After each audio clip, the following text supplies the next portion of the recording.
hello everybody, and whoever's watching this little clip. And I'm here in conversation with two long-standing colleagues, the Reverend John McCain.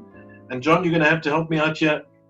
Are you the Presbytery Minister in the Presbytery of Riverina Uniting Church in Australia in the state of New South Wales? Is that right? Correct, yes. Great. And Rod Botsis, of course, who for longer than many people care to remember, has been the minister of the Melbourne Presbyterian Church in the Western Cape. 8 months to go. Many have died in those 40 years. I was thinking about that word. But it's always lovely to be in conversation with the two of you. And we're talking today about, and this is our last episode in this little series, and I'm not quite sure what we'll call it, maybe Sermon Brainwave. And it's a few minutes that we take to give preachers some encouragement to preach. And we're talking about the Sunday closest to Epiphany. And maybe we can start out by just talking about the significance of Epiphany. What is Epiphany? Why is it, registered on the church calendar? And do we need to do much about the day? Well, I love Epiphany. It's the opportunity when we have as the church to remember that Christmas continues way after the 25th of December. It continues way into the new year. Yes. When we think about Christmas, we always think about those wonderful stories of the angels and the shepherds, and the wise men always arrive on the same night. But when we read the scriptures, it's just not that way. They were on the journey while Christmas was happening, and by the time they reach Jesus, he could have been anywhere up to 2 years of age. So it could have been a long period after his birth when the Magi from the east arrive, and it's as if the birth of the Christ child is not only for the shepherds and for those in Bethlehem, but the birth of the Christ child is for the whole world. And so I love that idea. And of course, the Epiphany is just a fancy word for the manifestation or the realization or the penny dropping, as it were, of who this Christ child is for us as people. And so it's about just getting to know the Christmas child a little better. And realizing that, and I know that sometimes it gets celebrated during the week and sometimes on the Sunday, but it kind of rounds off Christmas for me and brings it all together nicely. That's lovely, John. That's just great. I'm sure you two also have liberal colleagues who disbelieve all sorts of things, like the virgin birth. I don't know why they do that, but anyway. But out of all the Christmas stories, this is one that every now and again I think, well, I wonder if this really happened and how did it actually happen? So the whole sense of it not happening on Christmas night, but actually later is really kind of helpful. And then the sense of Epiphany, God revealing himself and manifesting himself. I was a student over the Christmas period in one of our congregations where there was a lay member who was a trumpeter. And we used him a hell of a lot. He was a fantastic guy. His name was Knut Schneiby. And he was a seaman. And he was an absolute total unbeliever on board ship. His life in a bit of a mess. And he said he stood on the deck late one night. The moon was out. It was a beautiful evening. But his life was a mess. And he said, I don't know whether there is a God, but if there is a God, I need you to help me now. And in his own words, he found himself kneeling on the deck, sobbing like a child, until someone came across him on the deck and said, Knut, what on earth is wrong? And he said, for the first time in my life, nothing is wrong. And it was his epiphany. So for me, the wonder of this whole story is that God reaches not just the shepherds who were part of Israel or whatever, but who are these guys, And if he can reach anyone, as he's reached each of us in our call, man, he reached these guys, whether they were wise or not, who knows. But I love the fact that God reaches us wherever we are and then reels us in. of making gifts back to him. I love this. I believe this with all my heart. That's great. And I was thinking when you were saying that when we were talking with others, when I was talking with others about the text of Advent 1, there was a cry for mercy. Lord, rend the heavens and come down. And Epiphany is almost part of the answer. Yeah. God did come down. Yeah. And he did reveal, God's self to humankind and so on. So the question is on Advent 1, Epiphany is definitely part of the answer and maybe the concluding answer to that. I did read somewhere though. George, for me, it's the consistency of God making the first move. Yes. You see, that they did not hear about this child and then said, let's go and find out. Something from outside of them and their history said, follow that star. Yes, yes. And that for me is primal in our faith. God comes to us, first mover. It's beautiful. Right. I did read somewhere though that for the Eastern Orthodox, Epiphany is almost bigger than Christmas. As it should be. It's a very significant for the Greeks. festival. And then the other two things that came to mind for me is, firstly, my colleague that I work with here at Somerset West, Bevan Sylvester, always says to the congregation on Epiphany, you can take down the Christmas tree and the decorations now, because this is the end of the season, so to speak, and the beginning of something new. And finally, I was reminded of Shakespeare's Twelfth Night, which is, of course, Epiphany. Epiphany is the 12th night. So yeah, it's a significant. It's the end of the Christmas season. It's the beginning of a new season going into the new year, and I think it should be marked. One doesn't necessarily have to do a big song and dance, but certainly just inform the congregation, help them to experience the Christmas season, moving into the Epiphany. Not so. Yeah. And we mark it by the recognition of how we came to Christ ourselves. Right. And John's going to tell us about giving gifts. I think it's great. Okay. Well, let's start then just a general remarks on Matthew chapter 2. It's such a well-known passage, and it's one that is perhaps read every year on Epiphany.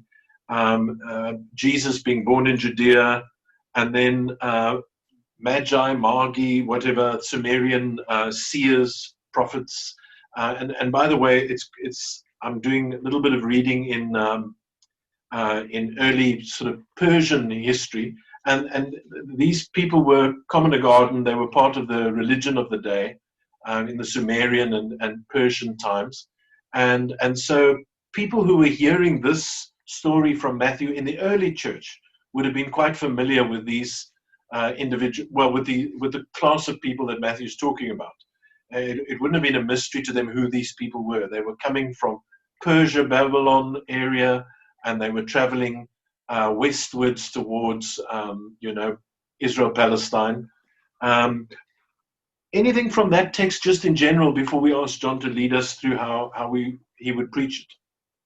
Matthew chapter 2. I think that's something that's always been significant for me, is that there weren't three of them either. Oh, yes. We sing about the three wise men, and we usually say that's because of the three gifts that they gave. But this could have been a whole caravan of people traveling. Yeah. And I was always intrigued by the fact that they clearly spent a lot of time looking for significant events in the stars. So one night they were out looking, and something was different. Yes.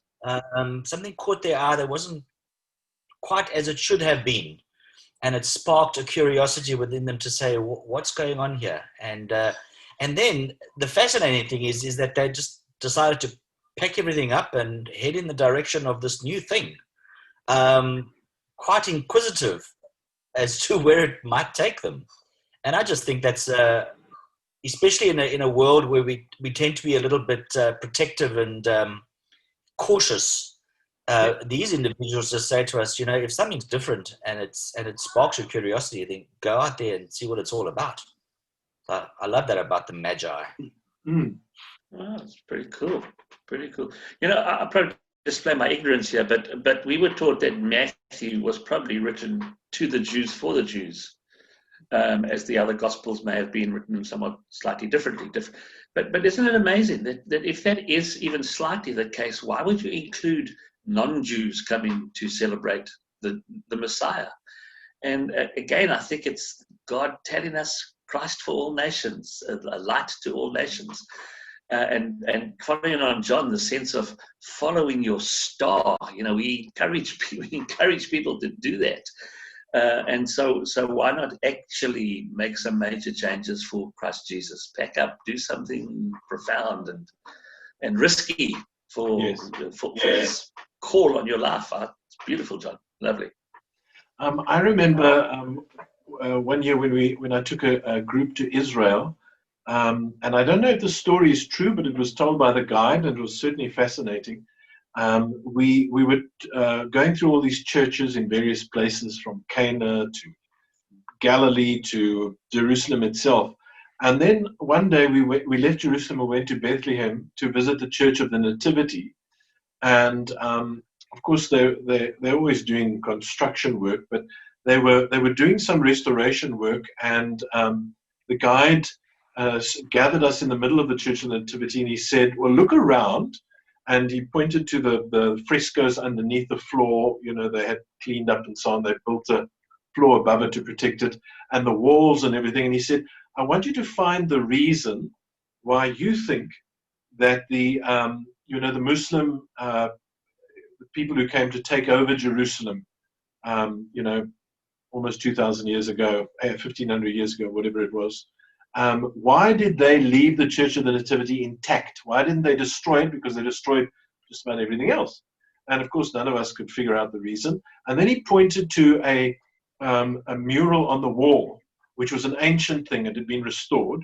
And there were people dressed in turbans and almost like Arabic dress, which turned out to be Persian dress. And it was a fresco to the wise men, And he said when the Muslim invaders came and they noticed the dress of those wise men on the wall, isn't that interesting? And they were in the story, they felt they couldn't destroy that building because they were part of that story.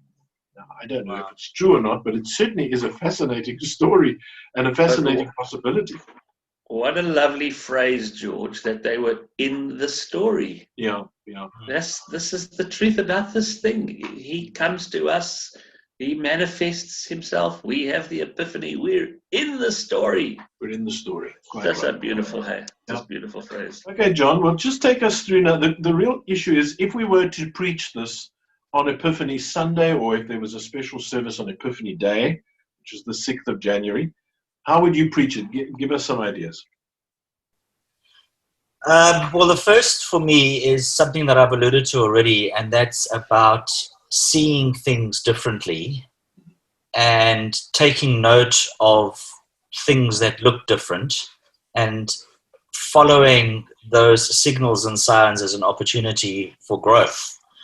And so to say, here we have people from the East who saw the night sky was different, and so it sparked their curiosity and decided they would go along, and eventually they arrived at the Christ, and for them they were moved in the realization of what they had experienced to know that this child was something special, and so they responded in the giving of their gifts as homage to this new person.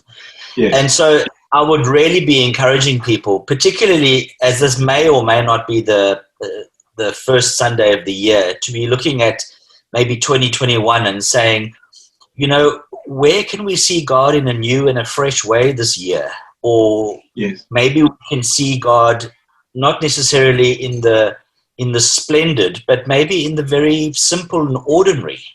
Yes. Just a little change here or a little change there. And maybe also to encourage people to not necessarily be a splendid change, but to just be a little change in someone's life. Yes. To say, could you perhaps be the star that would spark someone's curiosity about why you are who you are, and be led to the Christ, to their own manifestation. Yeah. So a simple thought, remembering we're after Christmas. In Australia, for example, January is a very quiet month. It's usually when most people are taking their summer holidays. Some churches don't even have church services during January. So if you do happen to be in a church on this particular Sunday, you'll probably find a very small number of people. And so just nothing too heavy and nothing too theological, just an encouragement to either follow something new or to be something new for someone else in the community in the ensuing year. Okay. Yeah. I'm thinking completely differently about the start of the year, and something about our discussion so far, and I think it was you, John, saying that these guys actually followed. They did something differently. Was they took some sort of effort, you know? I mean, they made some real effort, whatever they were. If they were as common as George is suggesting, these guys did something different. They made the trek and they came and they, revealed who they were and whatever. Yes. So I'm thinking that perhaps one of the things to say is to the congregation, let's put in the effort. We don't have to follow stars. We've got scriptures, we've got the history of the church, we've got the fellowship of the saints. Let's actually work a bit harder this year at coming to Christ Jesus. At, Peter says, grow in the grace and knowledge of the Lord Jesus. Well, I would want to say if these guys worked as hard as they did and came with gifts, then perhaps we can set a goal for us to grow in the knowledge and grace of Jesus and work a bit harder with the resources that we already have. So there we are. Okay, that's great. And the second door, John, the one about the gifts. Well, this is a very I don't know, a bit of a cliched, possibly, door to the sermon, but to ask if you arrived at your own cradle or manger or house where you met the Christ child, what would you give to pay homage? What would you be prepared to give up to pay homage? Yes. Obviously, if you live in a very materialistic society, then Christmas is a lot about getting what you want. And then if you don't want it, you can return it soon afterwards and really get what you want. Some people still really enjoy giving more than receiving. And for those people, I would say, well, as much as you do enjoy giving as much as you enjoy receiving, there is blessing in both. Yes. Because you have to learn you have to learn how to be receivable, as it were, to allow someone to bless you. And so how do you then respond to that? For example, someone has suggested that a lot of people gave up a lot of things around Christmas time. Joseph and Mary gave up their hopes and their dreams. And we know this from the Christmas story. And so they gave their plans and their reputations and all of that to Christ. They even left their home and went off to Bethlehem, and then they had to leave Bethlehem and head off to Egypt in order to try and save their child. So the characters of Christmas are giving up a lot at this time. Of course, the shepherds were transformed because they were a timid group of people who didn't think they were worthy of anything, and they were given the good news, and they were given the good news to go and to see, and then once they had gone and once they had seen, then they praised and they worshiped God. And so they were transformed from insignificant witnesses to possibly the first apostles of Christmas, if you want to say that. Yes. And so everything that's been given to Christ at Christmas is all good. There is that suggestion that the gold represents something, and the frankincense represents something, and the myrrh represents something like Christ's death and all of that type of thing. I don't know if you want to push that metaphor too far, but certainly gold and frankincense and myrrh were not your run-of-the-mill elements and gifts and everything, and so they cost something. They were significant. And then just to ask the people, what would you be prepared to give up for or to Christ as your act of homage or as your act of worship? So yeah, good. That's the second. I really enjoyed that. I'm also not convinced about the. I've heard sermons being preached on the significance of the items and how they refer. I'm not convinced about that.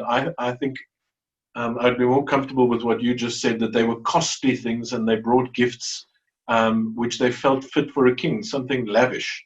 Whether they had thematic connections with the life of Christ, I'm not so sure. One of the things I would do is I would play around with the characters as you have done in your outline. I would talk about the people, the characters of the Christmas story and what they gave up, which I think is a beautiful. It helps people to relate because people have to give up stuff every day. And COVID-19 and all this. I mean, a lot of people have lost jobs and family members and so on. So the what they had to give up, so as to get through, I think would be a great theme. I would also play around with the mysterious characters, and I said in my response to you that I think they would have been very fascinating in a backwater like Bethlehem. I mean, it's a little village, or at least it was, and people would have been absolutely fascinated with these. And if they did, as you say, come in on a caravan or whatever, it would have been a spectacle, And so I'd play around with that a little bit, and then ask what did they see? I mean, was it a supernova? Was it a falling star? Was it simply that they read the night sky in their own astrological way? And although astrology is a sort of tantamount to witchcraft for Christians and for Jews, they did what they did, and they found their way to Jerusalem, to Bethlehem. Well, to Jerusalem and subsequently Bethlehem. But then the one thing I would add, and I think this might make for some interesting thinking on the part of the congregation. When they came and they saw, what did they take back with them? And it reminds me of Jesus, of John the Baptist sending his disciples to Jesus in Matthew 11, and saying, "Are you really the one? I mean, have I wasted my time? Am I sitting here in the big house in the slammer for no reason at all?" And Jesus says, "Go back and report to John what you hear and see." Simple as that, blind, the name, and all of that. I'm loving all you guys are saying. I'm going to just take a slightly different tack, because Christmas runs on till the 12th night, and if the Greeks and the Russian Orthodox Church are making this bigger than Christmas, then there's gift giving at this time as well. So there's a proverb, I don't have the exact reference in my head, but it goes something like this, that he who gives to the poor gives God a loan, or makes a loan to God. And God repays the loan. He always repays the loan. He's no man's debtor. So we discovered that we have a little girl in our church whose birthday is Christmas Day. Now, she came as a refugee from another country to South Africa. Her parents have battled to make a living. They still battle. Anyway, we discovered it was her birthday. So I had a cake made for her, a beautiful chocolate cake. And on Christmas Day, when all the fun and festivities, when we came time to pray for others, so it's late in the service, I said, I've got one special gift today for this little kid, and would she come forward and get a cake? Well, she could not believe that this was her cake. So here's the rest of the story. The next year, around about the 18th or so of December, I get a little phone call. I say little, but it was her mom, and then she put the child on, and the child says, Pastor Rod, now they insist on using pastor, which I don't like, but Pastor Rod, it will be my birthday again on Christmas Day this year. So, of course, we baked another one, and I said to her, you must share this. She said, I shared the last one as well. Oh, lovely. And you realize the family ethic, you see, was you never kept anything for yourself. There was so little to go around, you just shared. But it lives with me that actually in all our giving, and I love to give gifts, and I think Christmas should be big giving, but to give to the poor is another whole dimension of blessing Christ. Yes. We literally make a loan to him. And it could be as little as a child, it could be anything. But I thought I would sew that in as we play the role of gift givers, then perhaps remember the poor as well. Yes. Well, on that subject, Rod, it's incredibly difficult. It's one of those huge cultural shifts that I've had to undertake in the last year since I've arrived in Australia. Because if you look at Australia, there is no real concept of poverty. Yeah, John. Oh. In the same way as I experienced it in Africa. Yeah. Yes, we have people who are unemployed. Yes, we have people who don't work or who can't work or whatever. But for those people, there's the dole, there's housing, there's rent assistance, there's all of these type of things. And so it's very interesting dynamic when you speak about poverty in Australia, because a person who phones you up on their mobile phone and says they need $50 for petrol so that they need to drive their car to the next town so that they can go for a job interview or something like that. You say to yourself, but you have a mobile phone and you have a car. Yeah. What do you mean you're poor? Yeah. And so poverty is a very subjective thing. Sure. But still, it is incredibly difficult in some contexts to be able to talk about the poor. So we talk about that's sometimes absolutely different. Yeah, that's absolutely fascinating for me. I'm not sure what I would do because I don't live there, and so I have no idea whether I would push people into some sort of public service or whatever. But sure, that's really a wake up call, John. Of course, here it's just the poor are always with us. It's just always. And the thing is that Australians consider it one of their values to be a very volunteer-orientated society. Oh, that's lovely. And so everybody's volunteering for something. That's wonderful. Sure. Look at bushfires and that type of thing to see that the ordinary, your former prime minister is going to be a volunteer firefighter who will throw himself into fighting fires if there's something. So there's a huge volunteer culture, as it were. It's one of the things that make you Australian. If you don't volunteer, then people look at you straight. Our former president had a fire pool that he would throw himself into. Anyway. Can I just say, George, I forgot to put it in my outline, and there's a beautiful clip on YouTube. I think it was made by the Church of the Latter-day Saints, which I found last year, and I played it around about Christmas time. And it's a beautiful dramatization of the Magi arriving in Bethlehem.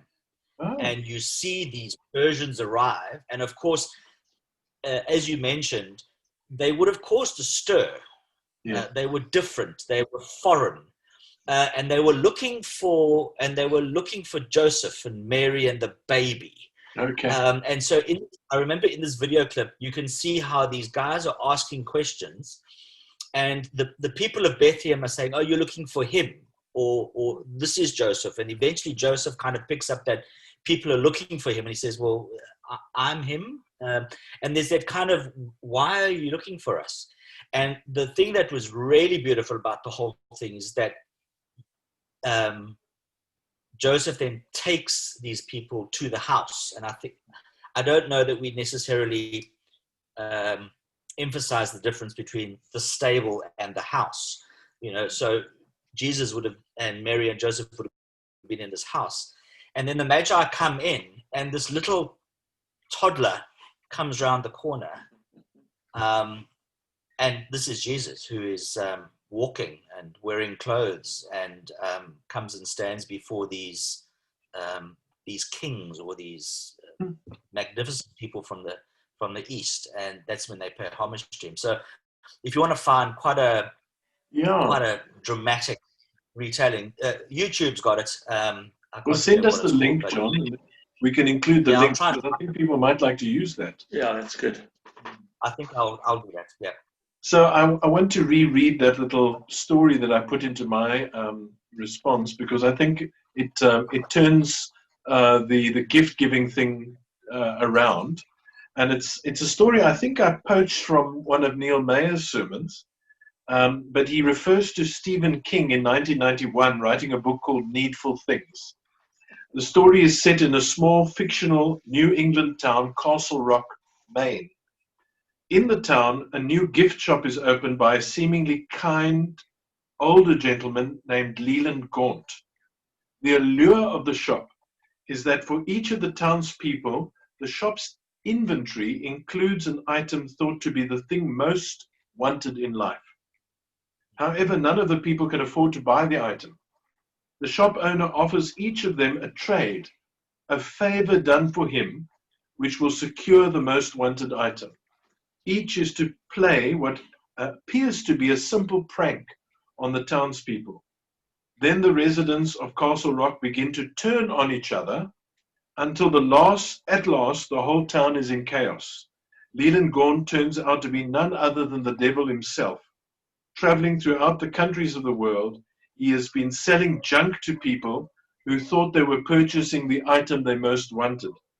What the shoppers failed to notice were the words printed above the shop's entrance: caveat emptor, let the buyer beware. And I think it's perhaps a good offset for the gift giving to realize that envy and wanting things that we don't really need but just want, is the other side of the Christmas story. Yeah. Contentment is being happy with what we have. Envy, being unhappy with what we don't have. Yes. It's a terrifying story, George, written by Stephen King. Yes. And we're also forgetting the final character in the whole Epiphany story, and that's old Herod, who clearly didn't enjoy his first Christmas, and has been on the lookout for this, who would become the king of the Jews ever since his birth. Yes. Now enlists the help of these foreign spies to go and find him for them, and then to report back so that he might go and worship him as well. Yes. With this ulterior motive. So Christmas is not always necessarily good news for everyone. No. Especially if your motivations or your ideas are set on other things. So, yes, quite right. And the symbolic connection between Herod and the empires of the world, which will be thrown down, which will be turned upside down. I can't remember if the Magi appear before or after the great slaughter of children or boys all under the age of 2. Must be before, I think, but anyway. Right. Because that's why it's been suggested that Jesus could have been as old as 2, which is why Herod decided to take out everybody who was under the age of 2. So, Christmas can be very confronting for some people. Yeah, especially the empires of the world that, as I say, will be thrown down. Okay, let's have a look at the other passage. The other passage that is one of the passages offered is Isaiah chapter 60. And just to remind us and those who are listening, it's the one that begins, "Arise, shine, for your light has come, and the glory of the Lord rises upon you." And at the end, it talks about, all kinds of gifts being given from the countries of the world. Herds of camels will cover your land, young camels of Midian and Ephah, and all from Sheba will come carrying gold and incense and proclaiming, the praise of the Lord. And I thought that there were some points of conversation between Isaiah 60 and the story that we've been reading from Matthew chapter 2. Did the two of you pick up anything? I loved your phrase that this is an oracle of magnanimous gift giving. And I thought, why not make that one's whole lifestyle as opposed to seasonal? Why turn it around birthdays or even Christmas? Why not be a person that makes largesse for people? I really have been quite disturbed by the thought that Herod would actually want to kill Christmas off. You know, John's lovely phrase, almost naughty but lovely, that Herod wasn't happy with his first Christmas. I thought, okay, that's exactly true. But I've had a couple of people, not in my own life, thank God for that, but in one's ministry, where they've taken delight in stealing joy from people. And George and John, I cannot get that into my head, you know, but they're there. So I want to use this sort of praise, this passage to say, man, we could do so many wonderful things with a magnanimous life of gift giving. So it's beautiful. It's free. It's celebratory. It's inviting. Yeah, look, Barbara Brown Taylor. Sorry, John. Continue. I'm just saying, you know, I just love the whole idea of light coming into darkness, and that's what's happened. You know, there's not enough. There are too many Grinches in the world who are trying to steal Christmas, and of course we might have that perennial argument about, you know, governments are going to stop it being a public holiday, and you know, why should non-Christian people have Christmas because it doesn't mean anything for them. And you know, in a world full of Grinches, let the light shine, and the light of darkness. Beautiful. Sure. I found this quote written by Barbara Brown Taylor, and I thought it was on Isaiah chapter 60, and I thought it was quite appropriate. She says, preachers will find that there is no contradiction between proclaiming the epiphany of the Lord, that's Matthew 2, and the epiphany of God's people, which is really what Isaiah 60 is. Jesus comes to bring God's own light into the world, not to keep it for himself. He comes to set other people on fire, not to burn like a torch all on his own. In the same way that Isaiah declares the rising of God's glory on all God's people, it is possible for the preacher to declare the shining of Christ's light in all Christ's kin. What better time than the epiphany of the Lord, after all, to ask the congregation to burn a little brighter? And I was intrigued, Rod, that you basically said that earlier. It's a time to challenge people to be generous and to make a lifestyle of it for the year to come, not so? Yeah, absolutely. And I think to identify something of where this epiphany first happened, or in many ways subsequently happened, that you met Christ again, and your life became outward as opposed to inward. Lots of beautiful stuff here. George and John, I loved the poem that came from John Berry in the book Bread of Tomorrow. That's worth putting up, I think, in some way. I just thought it was a really beautiful prayer. God of gold, God of incense, God of myrrh. But the arise in the first, which is basically the first word of Isaiah 60, you know, the way I preach it is, get off your lazy ass. You know, that's what it means. And then the shine reminds me of Philippians 2:15, where Paul tells the Philippian Christians to shine like stars in the universe as you hold out the word of life, in order that I may boast on the day of Christ. So the shining of God's people gives Paul, you know, the fuel he needs to boast. He points to them and says, look at them, you know, and it's lovely. And it's not a nasty boasting, it's a really beautiful boasting. But isn't it just true, George, when we look at the people who've inspired us? They're not always great people. They're not even always learned people. They're sometimes just housewives who've given, and John's point earlier, what they've given up and given up, and they've given up careers, they've given up university, and they've settled into ordinariness. But hell, their faithfulness and the ability to bless other people has inspired us. You know, how many months have we been paid by the simple generosity of other people who have given something to Jesus? And boy, we have been spoiled because of it. Yes. That's just great, boy. And then, of course, the lovely part about the Isaiah 60 is when we rise and when we shine. And by the way, the shine that we have is not from the sun; it's from God Himself. Then the response is unbelievable. The nations of the world come to us. They're generous. They pour out, and so on.